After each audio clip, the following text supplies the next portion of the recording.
Hello and welcome to the Monster Mechanics Podcast, where we take creatures of myth and media and see how they can be improved. I am your host, Scott Paladin, and with me, as always, is the Tweedledee to my Tweedledum, Zach Jaquays. What are we talking about today, Zach? This week, we're talking about Kobolds. Do you want to start off with what our traditional Kobolds are? So this is one of those things where the popular geek version of Kobolds is nothing like Kobolds are in folklore. It's pretty much just another word for like mischievous house spirits and spirits that exist in nature. It can be kind of synonymous with goblin and gnome and bogey and brownie. Like it's the same sort of vague supernatural creature. They can be related to certain industries like mining. They can also be elemental, like there's an association with fire in various ways. But it's one of those things where it was broad enough and applied in so many different directions that like any particular attribute you assign to them can be almost directly contradicted by some other version of them, right? And that's pretty common for this kind of creature. They're all just, any vaguely supernatural small creature that could be a kobold. Yeah, it's almost like these things just sprung out of various folklore and whatnot, rather than having some sort of science behind them. Yeah. It's competing tales. It's like all of the different versions of Jack and the Jack tales and stuff. Now, there's also the D&D style kobold, which is probably what most people are familiar with. If you're listening to this podcast, you're probably familiar with the D&D kobold, from which a lot of other fantasy kobolds seem to have sprung. So in Dungeons and Dragons, kobolds are small humanoids that are vaguely reptilian or dragon-like in appearance. They're little tiny dragon men, as it were. Yep. They got their start in very early editions of Dungeons and Dragons and have kind of been solidified in ideology and design over the course of time. But they started off as basically like just another goblin. Like it was just a goblin that was kind of scaly and dog-like in appearance. Yeah, dog-like was always the attribute I remembered from them from second edition. It's like, oh yeah, they're like the dog goblins, I remember Baldur's Gate kind of solidified my like how I saw them and viewed them. Kind of with like that jackal sound to them. Yeah. And they're the creature you use when goblins are too strong, right? Like goblins are one hit die. These are half a hit die. Like they're the even easier. These have the hit points of a human child and and are pretty much just as threatening. Yeah. An under stock version. And over time, like in D&D 3.5, they started kind of pushing it more towards being associated with dragons, having sort of a draconic lineage. And then 5th edition, like they're very explicitly like these are dragon cultists, like they idolize dragons. They've got some sort of genetic association with them in that manner. I think probably one of the most interesting aspects of sort of the evolution of kobolds has been that they are trap makers. And ambushers. Yes. Yeah. And I think a big part of that actually stemmed from a man named Tucker, who posted in Dragon Magazine a long time ago, sort of an editorial about how he used kobolds to terrorize his high-level party. And at this point, like kobolds are just like they're that, they have 1 to 4 hit points. They're incredibly weak. They're trash, right? Like they're fodder things. They're designed to get you from level 1 to level 2 without too much threat to your PCs. However, DM listed how on one particular level of a dungeon he had populated with kobolds who had their whole thing in this dungeon level was just setting these traps, and there were so many of them, and and doing stuff like having little holes that they would poke the spears through to attack the enemies where they couldn't be then attacked themselves, and then doing something which D&D players are not used to, which is the enemy retreating and then fighting again at a more advantageous position, which is just something that doesn't ever happen. Yeah, I think one of the early dungeon master sins is just every monster fights to the death. And this DM in particular realized, that's dumb. My tiny weakling monsters wouldn't just stand their ground. They'd, throw a vial of acid and run away, or they'd dump scorpions on you and run away. And they would have a giant cardboard box with a single stick holding it up that you have a piece of string on, and then when the PCs get underneath it, you pull the string, and the box falls on top of them, right? But apparently, like, he had his players running for the exit to the dungeon and going down level, and then dreading having to come back up through this level. But because of that, kobolds have evolved both in canon and just kind of in popular opinion as... It's a meme, basically, in the traditional sense of the word. They've kind of evolved to be these ambushers and trap layers. Which I think is cool. I think a creature that is obviously small and weak like that, playing into its own advantages, is it's nice to see. I like them. I like that has become part of the lore for those creatures. And I kind of love the idea. I mentioned this to you earlier, but like, yeah, I love the idea that not only are they, they make these traps, but I like the idea that they make elaborate traps. Yes, like I just want to see like a Rube Goldberg style trap room with, like, I think you mentioned like the Kevin McAllister from Home Alone. Yeah. That's a whole race of Kevin McAllisters. The concept of a creature that can walk into, like, you could like give them anything and they're immediately starting to think about how they could utilize it in ways that it wasn't designed for in order to do interesting and dangerous things, is very cool. It makes me ask questions like, what about them creates that sort of mindset, and part of that is just they're small and they live in a big, dangerous world. So they've got to wreak every single advantage out of every opportunity they can. Yeah. It's also a thing, like, it's something that's not, I think, deeply explored enough in Dungeons and Dragons, is that you have a world with dozens or hundreds of sentient species, and they're all competing and vying for surviving in this one world. Which is something like in the real world, we don't really have that issue. Like, sure, we've got cultural differences and whatnot, but there's no like, this is an entirely different species that is trying to survive in the same ecosystem as this other entirely different species. Yeah.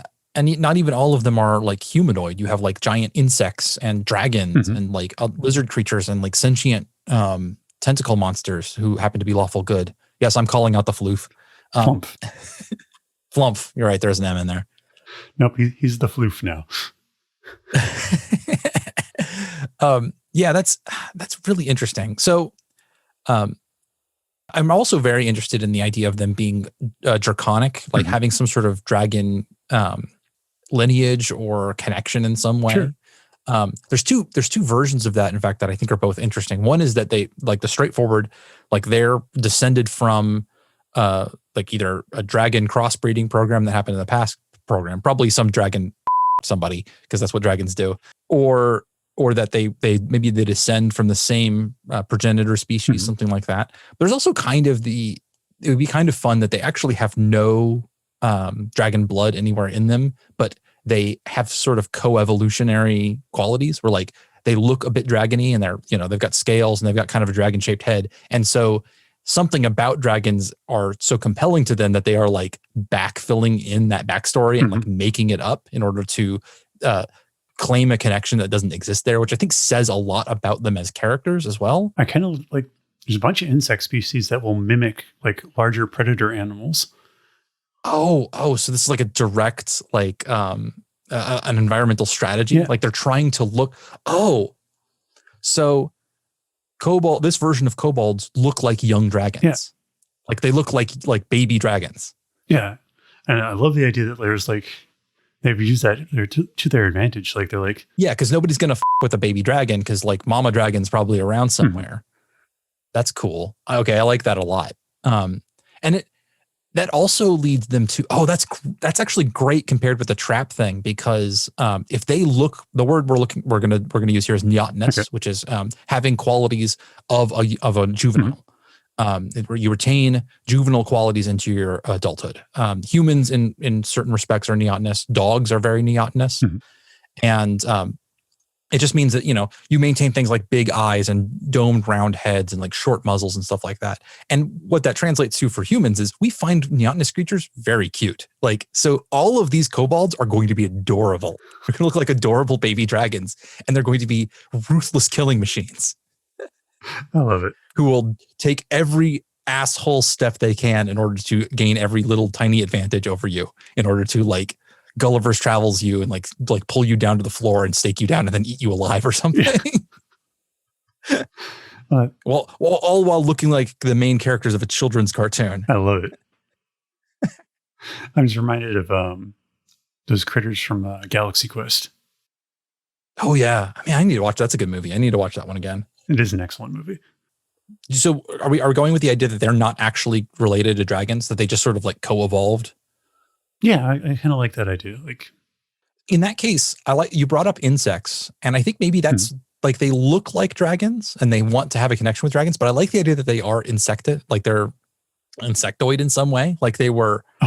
Like instead of having scales, they're kind of chitinous, and they have some weird ass biology about like maybe they lay eggs that like in big broods. Maybe they work like bees, or they have a colony structure or something.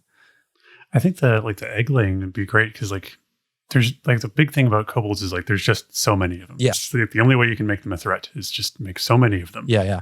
I kind of like the idea that they have this. Yeah, there's just a huge number of them. They can reproduce very quickly. And they have, maybe now they don't have like a queen, like a colony structure, like they have a single one that's laying all the eggs, but rather they still have a very like communal sense. Like they like by habit work with other kobolds. That makes sense? Because then you could have like they can work in mass, right? And they could have like this reserve of eggs that are kind of ready to go, so that like when they lose numbers, they can go into the stores and just like grab some more kobolds, and they like, they develop very quickly. So they're kind of this never-ending threat, sort of termite-like, or something like that. Got a kobold infestation in the house. I'm thinking, infestation, I think, is a fantastic way to put it. Yeah. I also love the idea that maybe like they infest like dragon layers. Yeah. It'd be great if like dragons hated them. Like they're just like they just can't get rid of them. Yes, because they're drawn to them and they want to be around them, because for the kobolds, this is a very advantageous position to be in, because if it's known that there's a dragon around, then their camouflage works all the better. Maybe that means that they are mixed down to the point where, like, if a population of kobolds moves into a dragon's lair, they can switch their coloration and like crest designs and stuff, so they look more like that kind of dragon. Like, it's not subspecies of kobolds; it's that the kobolds adapt to the dragon that they're nearby. I love that. So another interesting thing about kobolds is like in early editions, they introduced basically a winged variant called the Erd. Okay. And then later they called them like dragon rot kobolds or something. Okay. Which is kind of it's a cool word. When you've got things like dragonborn, like calling them like dragon rot. Dragon rot's neat. Yeah.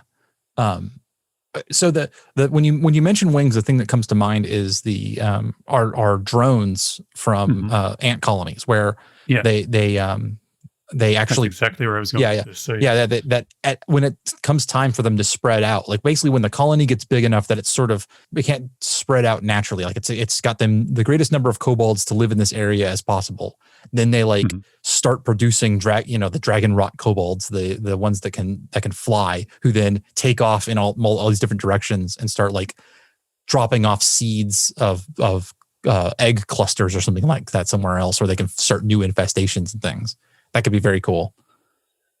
So I also like the idea that, like we talked about them like infesting like dragon layers. Yeah. But I also like the idea that maybe like they steal dragon eggs. Yeah. Like that's why dragons hate them. But they also use it as like a form of insurance to like they're basically strong arming the dragon by like stealing their eggs and keeping them captive, and then like having this sort of parasitic relationship with the dragon. Yeah. And like they think of it as a symbiotic relationship, because they do things like they protect the dragon's lair. Like they build all these traps and things, and like they infest it and impregnate it. They make it impregnable. They don't impregnate it. Excuse me. Sorry, I thought I was making a new word. It turned out it was already a word. They make it like fortified. Like they create all of these death zones where, it becomes harder for the dragon's horde to be attacked. And the kobolds themselves have no interest in the horde itself. Like they just want this area, this safety, What if like we talked about the kobolds being kind of insect like, but like what if they view the dragon as like just a really big kobold? Oh yeah, for them it's just like this is like why we wouldn't even pay it. Like we don't even think of you as different. You're just one of our thing. And the dragon's like, no, I am nothing like you. Thank you very much.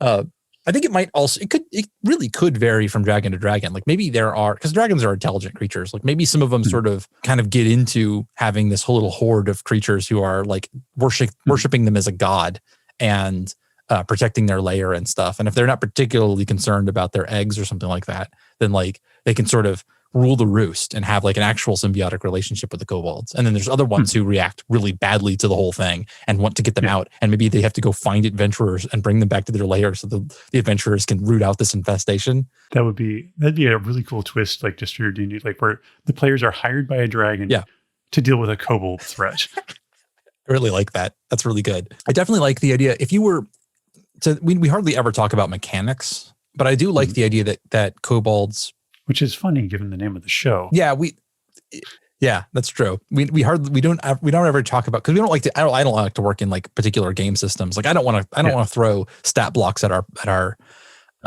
users.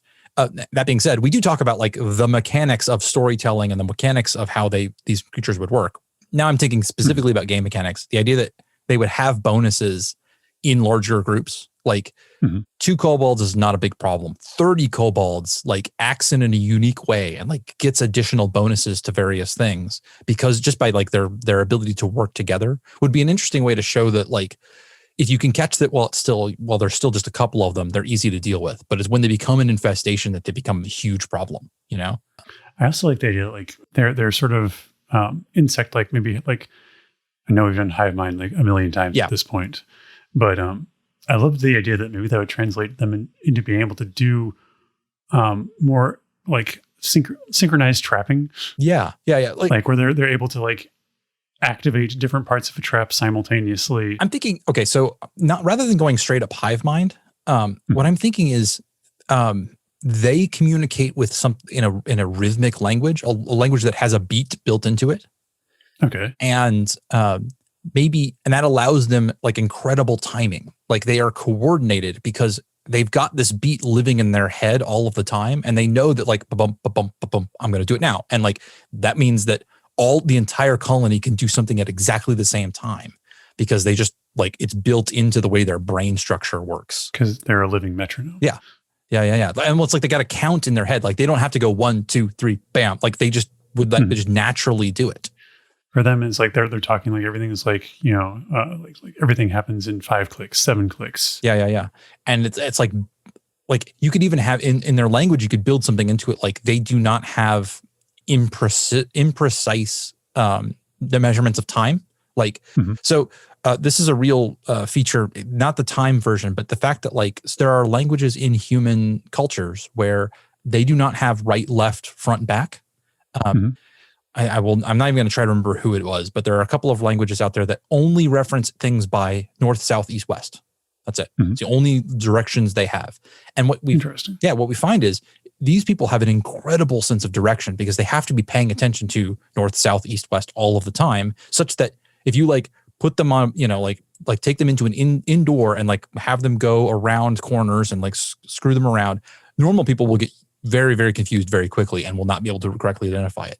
These people almost have a superpower. Like they're able to keep track of it the whole way and go, no, that's still north, even though you've taken them down this twisty little passage and spun them around a few times. They'll still, that's cool. Yeah. And so these, just by virtue of like never ever being able to say soon or later or in a second, it's always 5 clicks, 10 clicks, 14 clicks. It's like like they always have to be perfectly precise in their language. That gives them almost like a superpower that they're always keeping track of that time the same way. I feel like because they have like that built-in synchronized stopwatch, basically, like I feel like their language would also like be very pleasing to listen to. Yeah. Like, yeah. I also like the idea that like different colonies of them or different populations of them have slightly different timing and that it drives them crazy with each other. Like I like the idea that various colonies of kobolds when they get together, they do not like meld well. Like they go to war with one another like ant colonies do. And so what if they derive that timing from the dragon that they're with? Yeah, maybe. something about like that, like the heartbeat of the dragon or something like that, or something. Oh, that's cool. Yeah. But yeah, like I love the idea that the ones who talk in like 116 beats a minute, if they meet the ones that are 117 beats a minute, because the languages are just slightly off, even if they're saying all the same things, the timing's off, and it's like nails on a chalkboard for them. Like they're like, no, I cannot deal with those guys. It's like their timing is off. Like their time is wrong, and like just being around them throws them off. I love that idea. Yeah, that's real. Like, I love the idea that they would just go to war over like just a difference in stopwatches, basically. Yeah, exactly. Yeah, we were not synchronized, and therefore you are my forever enemy. And it also keeps it builds in a check into the Kobold system. Like they're not just gonna like overrun the entire world. They're gonna run up against other Kobolds and they're gonna go to war. And I like it when creatures aren't monolithic like that. I love it when they have like subgroups that are played against each other. That's great. But I do love the idea that they're tied to like a dragon's heartbeat, especially if like maybe like when they get that dragon egg or something, like that sort of becomes the core of their colony. Yes. And so like they sync their language, internal clocks to the heartbeat of this dragon egg. Yeah. And that's where it derives from. Mm-hmm. That's really cool. Yeah, that's neat. In fact, in that case, you might see it occasionally, instead of them moving into and infesting a dragon layer that already exists with a full-grown dragon, maybe they manage to occasionally get a hold of a dragon egg, and then they hatch a dragon who then is raised as a kobold and just like grows up to be like part of their society, and is like doesn't have any like preconceived notion that they wouldn't want to be hanging out with kobolds all the time, and like they actually like build into its like like a real like a member of the society. That could be very cool. So like in this case, like they're not even super concerned about the dragon, like of the nest that they move into. Yeah. Like they just want the egg to like get that community center basically and for their colony. And they're playing the long, like they're not actively hostile to the dragon that already lives there, but they're sort of playing the long game. They're like, if we hang out long enough, somebody's going to kill this guy, and we have the egg, so we're just going to like come in and take over. Like we're just going to move into that same slot and take over with our dragon at the same time. And in the meantime, we just got to like wait them out and like get along as best we can. But they're kind of playing the long game. I like that. And if they're like natural tunnelers maybe or something, so that like they're just like living in these tiny crevices that the dragon can't get access to. Yeah. And they've got it hidden away where they can't. Yeah, that's really cool. And fully trapped. Yeah. So that, okay. So I don't think we've answered the question. How did they become such good trappers and like good engineers? I mean,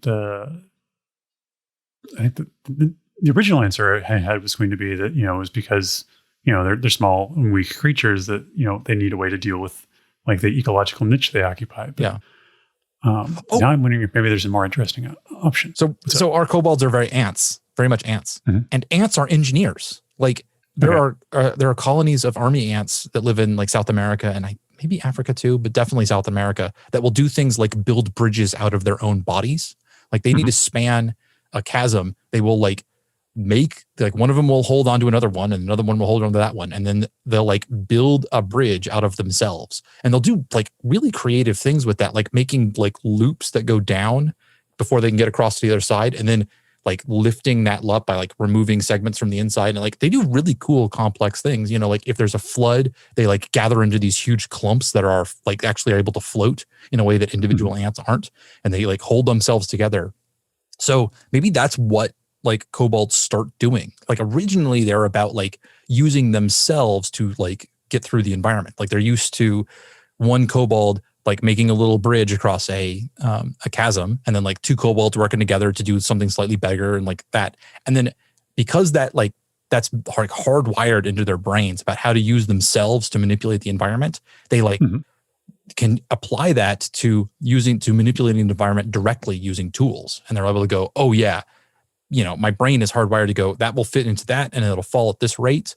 And I've got a really good sense of timing, so I know exactly how long this will take to do this, because I can just like test it real quick and count off in my head.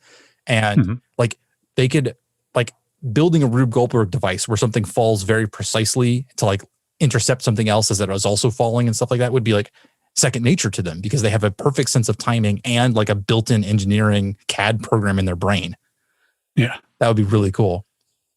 What do they feel about, like if you were to introduce to a kobold, like clockwork, like, do you think it would fascinate them or horrify them? That's a really good question. I definitely like the idea that it varies. Maybe it's about chance. Like, what if the tick-tock of the clockwork is wrong for them? Yeah. And so they are like, no, I can't deal with that.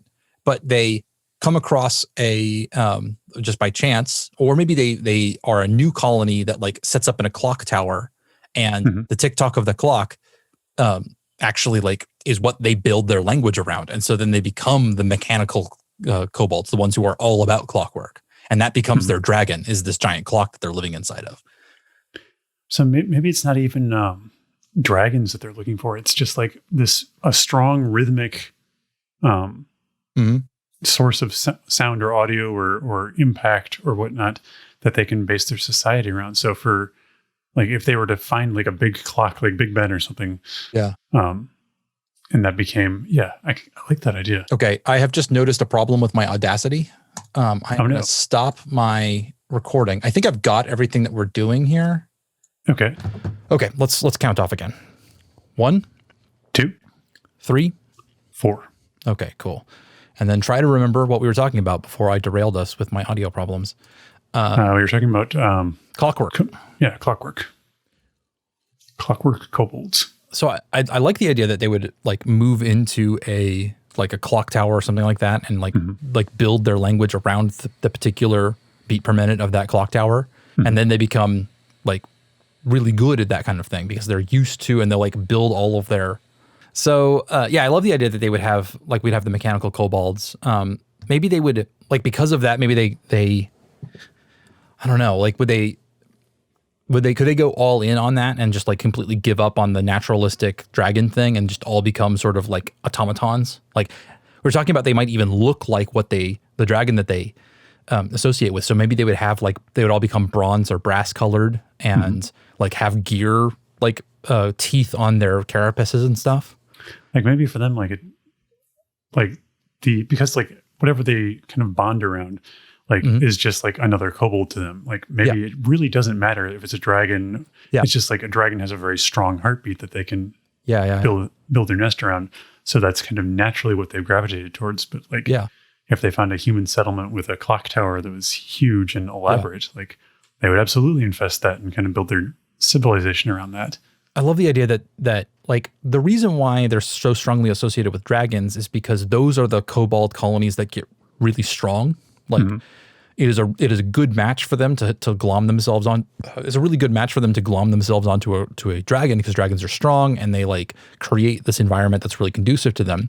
But you're right, like it doesn't have to be a dragon. So like if you like a bear might wake up from hibernation to find that kobolds have moved into its lair. And like the bear does not like, it doesn't work well long-term for the kobolds because bears aren't long-lived and are like not, I mean, they're strong. I wouldn't want to fight one, but also like, it's not a dragon. Like it's not the same kind of imposition on its environment. And so you get these little bear kobolds who then like run the place ragged for a little while and drive the bear out, who then leaves. And then the colony falls apart and like has to break out and like go find something new. And so you can like come across these little pockets of kobolds who are like not doing super great, but they're because they've glommed onto some substandard animal. Or I like the idea that maybe they would hang around like a forge or something. Oh, or, with the. That might be a little like that's not quite as like rhythmic, I guess. Yeah. I don't think it's regular enough, unless there's like some dwarven ironworking cult that just has everything down to a rhythmic science. Yeah. Or maybe there's a place where the rhythm of waves is super regular, so like they like glom onto the sea as being the part of the like. Them, and like they live on the shore and like are all constantly like they're not aquatic themselves, but they're like deeply drawn into it and like think that it is part of them. Yeah, that's cool. That could be very cool. That's got a nice thematic thing for them. That would be really cool. I like the idea that that when they get drawn into an environment and they like glom onto some creature, they just start adopting all of the like aspects of it. And if this is in a traditional D&D world, it's not like there's a shortage of giant ass creatures that they could like want to hang around and glom onto. Like you've got Bulays and drakes and trolls and giants and all kinds of crazy stuff like that. Yeah, you could have Titan rot kobolds. Yeah. Oh yeah. There's like 50 different kinds of giants and Tarrasque kobolds and that's bad because the Tarrasque is like, and they don't get any superpowers from it, but like they might be living in wherever it's sleeping, right? Like wherever it's like hiding out between its giant, kaiju ravaging sessions where it's going to come out and wreak the. I also just kind of love just the juxtaposition of like the weakest D&D monster teaming up with more or less the strongest. Yeah. We'll let's see. Are there any other creatures we want to think about? What version of Kobold they would have? Let's see. There's like the Aboleth. There's Illithids. Maybe not really so much. There are Beholders. We could talk about like is there stuff down in the Underdark that they might be good into because they're tunnelers. They'd be right at home in the Underdark. Our version of them. Yeah, like I keep coming back to like, and it mostly just has to do with that. I keep coming back to Dune, like with a walk without rhythm. Yeah. That's cool. Sandworm is definitely something that kobolds would love. Well, so let's see. Is there any unanswered questions that we still haven't talked about? We know why they're good trappers is because they're incredible engineers and they're sentient creatures. We haven't really talked about them having any kind of culture so far. They're sentient creatures that have the gift of language. They should have some sort of like myth and culture and language and stuff like that. Do they typically they're in D&D, they're portrayed as like a very fearful species that is just terrified of everything. I think I don't like that much for this version. I do like the idea that they are deeply averse to things that don't have their that clock rhythm built into them. That like things that move at the wrong speed to the wrong rhythm, they're not afraid of it, but like either they have to like avoid it in order to be in order to avoid being like discombobulated by it, or like having it kind of, it's like I said, it's sort of a nails on chalkboard thing. Like they just don't like having that non-rhythm around. So like humans and stuff like that just move at the wrong speed, your footsteps just happen to be the wrong speed.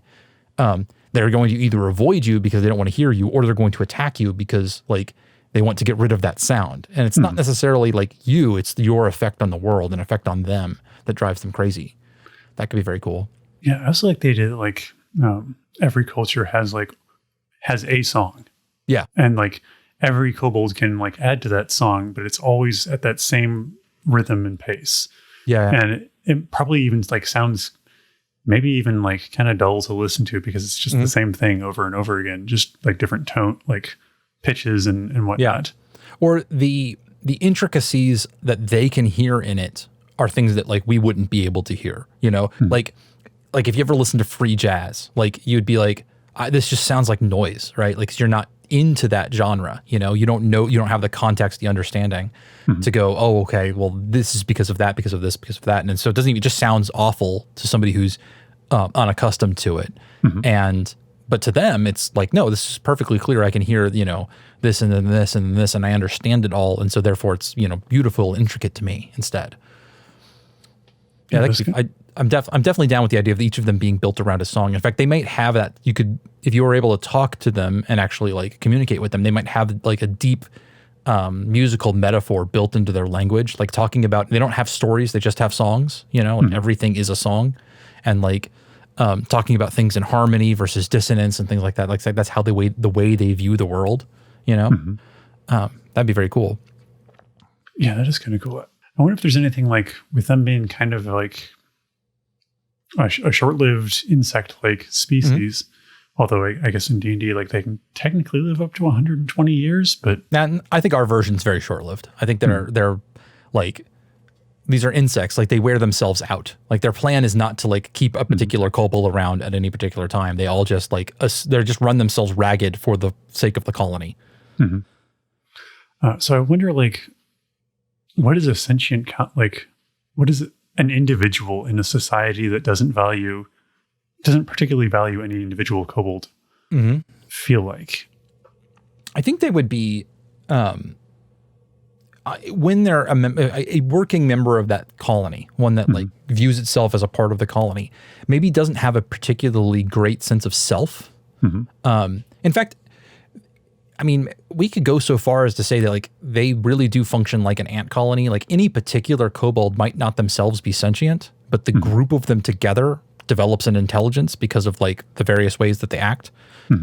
There's various theories that like a colony of ants is as smart as a larger animal that's more complex because of they all act in unison and act in a way that produces an intelligence, and where each of these creatures is sort of acting like a cell in a brain, and the brain and the intelligence is distributed entirely across the population. So maybe the individual kobolds themselves are like not particularly like well developed, and like they don't have a sense of self. They're not, not particularly smart. But when you get them all together, acting as one and like interacting into each other with like things like harmony, that's where the greater levels of intelligence really paying off. Or maybe they are smart and they just are very, very collectivist, and like they don't view they view their brother as like part of themselves. So it's like there's no difference between my left hand and his left hand. Like we're going to work perfectly together. And so they may be very flippant with their own lives. Like, I'm going to throw my life away in order to save those around me, because that's obviously what you would do. Stuff like that. So I also because I always like to look for the edge case and whatnot. I love the idea of like all these kobolds like have the capacity to be individuals and have like the same human level intelligence or, as any of the other sentient species, but they just forego that. But sometimes there will be a kobold that falls out of harmony with the colony. Yeah. And they become an individual and shunned from that colony. Yeah, absolutely. They get kind of rejected because the noise they make is very displeasing to all of those around them. So they just they either get attacked and killed, or they get thrown out, driven away. And then they're on their own, a colony of one. And I love the idea of like, that's where you get, that's where you get like your kobold adventurers and whatnot. Yeah. Yeah. Who are out there looking for a new song to sing, because like they're trying to find a new group to be part of, and that would make them very different from how you see a lot of like the monster adventurers in D&D, where it's like they're like, I'm an individual, I'm different from everybody else, and this is instead somebody who like deeply wants to be involved in something. Like they're looking for a new home, and they're like, I want a group to join up with. I want to I'm going to adopt the things that I see in order to like be a better member of this group. I'm not like super proud and like, our way is better. He's like, no, I need to find a new colony. That could be very cool. Like, I love the idea of like a kobold bard trying to like spread his teach people about the kobold song and stuff. Oh yeah, absolutely. Yeah. That's very cool. Well, I think we've hit we've hit some really good notes for the kobold, and we're So let's end it here, and we will catch you guys in 2 weeks. Bye. All right. Until next time. Thank you for joining us for this episode of Monster Mechanics. Monster Mechanics is produced and edited by me, Scott Paladin, and hosted by myself and my best friend, Zach Jaquays. All of the ideas generated during this podcast are released under a Do What the F You Want public license.